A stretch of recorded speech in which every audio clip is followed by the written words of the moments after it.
Hello friends, in the last video we have seen the various types of lines drawn in the chain surveying and we have seen the instruments used in the chain surveying. And in this video we are going to see the corrections for the chain surveying. So before discussing about the various types of corrections in chain surveying, so basically there exist two types of condition. One is a chain is too long condition, another one is chain is too short condition. So what is chain is too long condition is, suppose a chain is manufactured to the length of 20 meter. Okay, chain is manufactured to the length of 20 meter. Now because of various factor, while you use the chain in the field, the length may be increased. Okay, the length of the chain may be increased. So whenever the length of the chain is greater than, whenever the present length of the chain is greater than the manufactured length of the chain. So manufactured length is 20 meter but present length is 21 meter. So if the present length of chain is greater than manufactured length, then the condition is called as chain is too long. Okay, suppose manufactured length is 20 meters and while using in the field the present length is 19 meter, then it is called as chain is too short condition. Okay, so remember that the actual length of the chain should be like 20 meter, 30 meter, like that. But because of various reasons, the incorrect length turns like 21 meter, 31 meter, or else 19.5 meter, 20.5 meter, something like that. Okay, now the point is, whenever the chain is too long, then error is always negative. Okay, so basically what is error is, error equal to measured value minus true value. Okay, error equal to measured value minus true value. So in the case of chain is too long condition, error is always negative. And you know that when the error is negative, correction will be positive. So as the error is always negative, correction will be always positive in case of the chain is too long condition. Now if you take the chain is too short condition, error is always positive, so correction is always negative. Okay, so now let us see the important corrections of chain surveying. So first one is the correction for standardization. Okay, correction for the standardization. So let us say actual length of chain equal to small l. Okay, actual length of chain equal to small l, and this small l will be usually equal to how much? 20 meter, 30 meter, like that. But because of various reasons, the incorrect length, okay, that means the present length of the chain, okay, whatever that is there, that let us take it as l dash. So this l dash will be like 20.1, 21, 19.9, 30.6, something like that. Okay, other than these two values, 20 meters and 30 meters, any other value. Okay, and the actual length of line measured, okay, actual length of line measured, suppose let us say that is capital L. Let us say measured length of chain, okay, measured length of chain, that is equal to capital L. Okay, that is equal to capital L.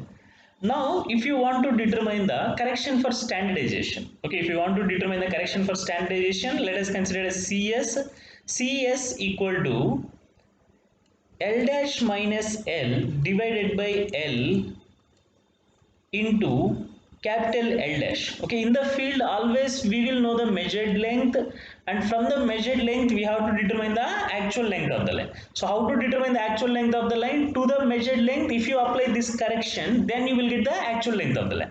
Now suppose chain is too long condition. Okay, in the chain is, if the chain is too long condition, L dash will be greater than L. Okay, incorrect length will be greater than L.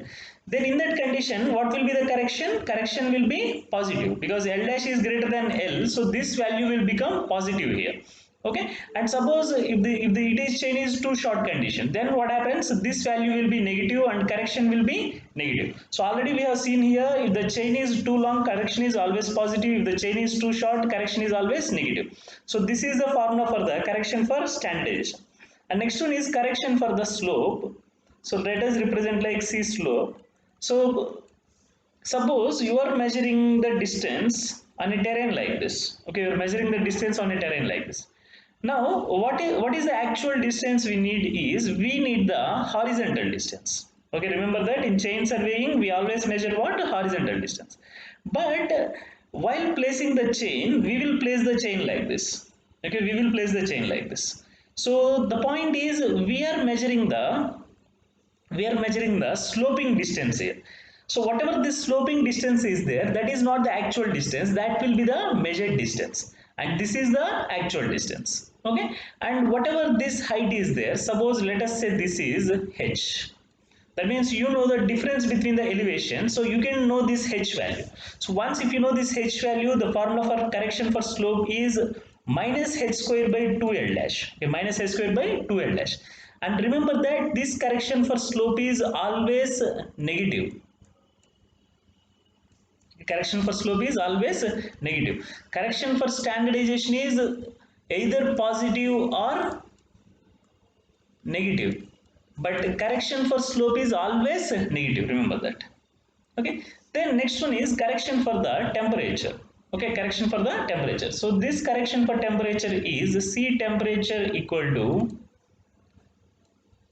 L dash into alpha into delta T. Okay, where delta T is T minus T naught. Okay, what is T naught here? Is T naught is the standardized temperature. Okay, and T is the field temperature, average field temperature.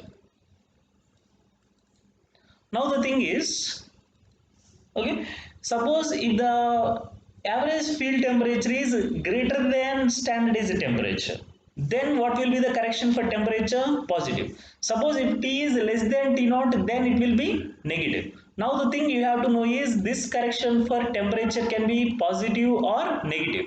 If the field temperature is greater than standardized temperature, correction will be positive. If the field temperature is less than, if the T is less than T naught, correction will be negative. If T is greater than T naught, correction will be what? Positive. That's the thing. Then next one is the correction for the pull. So correction for pull, C pull I am denoting like. For this the formula is P minus P naught into L by AE. Okay, and at what temperature change is standardized? Basically 20 degrees centigrade. Okay, then here what is P naught is? P naught is the standardized pull. Okay, P naught is what? A standardized pull. And what is the standardized pull I told for a chain? That is 80 newtons.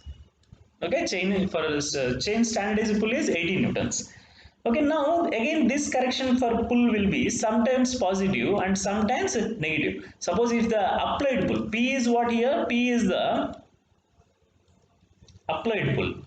So if applied pull is greater than standardized pull, that means you are applying more pull on the chain, then chain will be too long.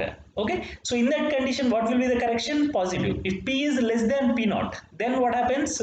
It will be too short condition, so correction will be negative. So again here correction may be positive or okay. Next one is the correction for the sag.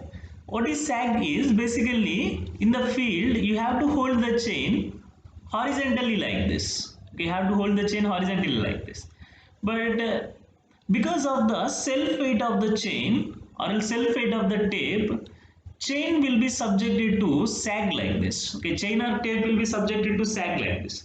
So whenever it is subjected to sag, this is the actual length. Okay, this is the actual length, but the same length is subjected to sag. Okay, so now whatever the distance you make, whatever the chain you place here, whatever the tape you place here, that will come up to this point only. Okay, now what happens here? Again it is becoming short.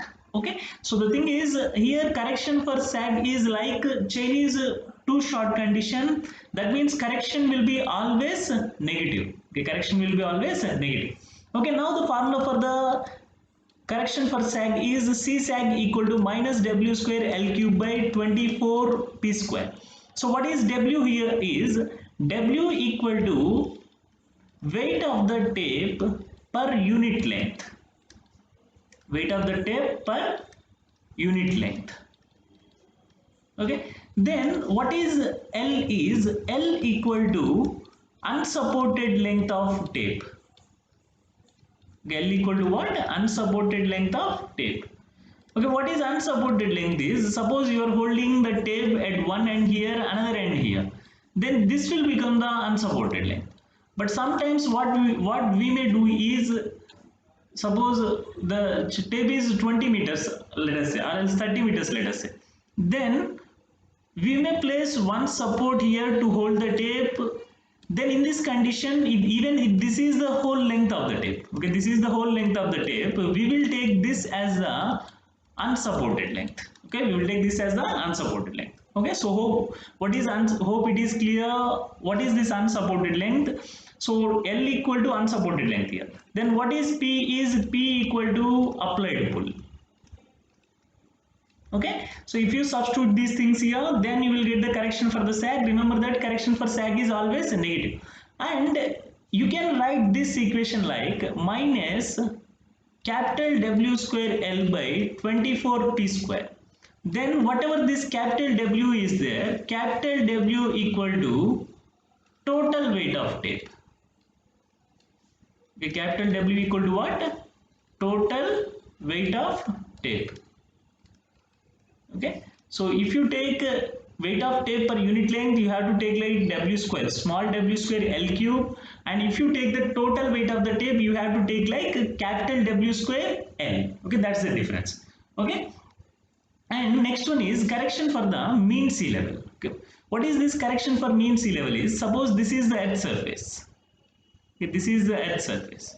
Now there are 2 points on the earth surface like this. Okay, there are 2 points on the earth surface like this, and this is the center of the earth. Okay, now while measuring the distance, you are measuring at certain height, suppose. Okay, this is the mean sea level, and you are measuring the distance at certain height. Okay, now whatever the distance you measure, that you are measuring at certain height, so this measured distance will be greater than actual distance between the point. This is the actual distance between the point, but this is your measured distance. So now in this case, whatever the correction you apply, that is C MSL equal to minus LH by R. Okay, C MSL equal to minus LH by R. Okay, suppose if you measure the distance below the MSL, okay, if you measure the distance below the MSL, then correction will be equal to positive plus LH by R. That means suppose you are measuring the distance here. Okay, then whatever this is the measured distance, this is the actual distance, so you have to apply positive correction. Okay, but if you are measuring the distance here, you have to reduce the distance here. Okay, so then in that case correction will be negative. So remember that if the distance is measured above the MSL, correction will be negative. If the distance is measured below the MSL, correction will be positive. So correction for MSL is positive or negative. The last one is correction for the misalignment. So what is this misalignment is? Suppose there are 2 points in the field like this, and this is the actual distance between the 2 points. But because of the misalignment, you have measured the distance in this way. You have measured the distance in this way. By the time you reach this point, you know that this is the actual point you have to reach, but by mistake you reach this point. Now suppose this is A, B, B dash. Okay, then what we have to do is measure the distance between these 2 points, which is S, let us say. Okay, this distance is S. Then this is the actual distance. Okay, this capital L is the actual distance and this is the measured distance. So in this case, correction for misalignment will be equal to minus S square by 2L dash. Same like correction for the slope only. In case of the slope, it will be varied by the height, but here it varied by the distance. So for both of things, its formula will be similar. Okay, so these are the 7 types of the corrections you have to apply in the chain survey. And the next one is the limiting length of the offset. Okay, so what is this limiting length of offset is? The maximum length of the offset that can be established in the field without exceeding the given error. Okay, so suppose this is the baseline, and here from the baseline there is an object here. Okay, now you will establish an offset here. Okay, so whatever the maximum length of offset you can establish in the chain surveying for the given error, that is called as what? Limiting length of offset. Now this limiting length of offset depends on 3 parameters. First one is the desired accuracy of the map, and second one is the scale of the map, and third one is the maximum allowable deflection of the offset from its true direction. So maximum allowable deflection means suppose this is the actual offset direction, but there may be some error. Okay, there may be some slight error like 1 degrees or 2 degrees like this. So this is the maximum allowable deflection. then you will know what is the scale of the map for which you are plotting, then you will know what is the accuracy required for the map. So if you know these three things, then limiting length of offset can be written. So whatever the formula for limiting length of offset is there, that is L equal to SA by sine theta. Okay, L equal to SA by sine theta. What is S here is S equal to scale of the map, and what is A is accuracy required, and what is theta is direction error allowed. Okay, so this is the formula for the limiting length of offset. Okay, so it depends on what scale of the map, accuracy of the map, and direction error allowed. Okay, so this is about the important points in the chain surveying, and in the next video we will see the compass surveying. If you like our video, please subscribe to our YouTube channel and share our videos to your friends. Thank you.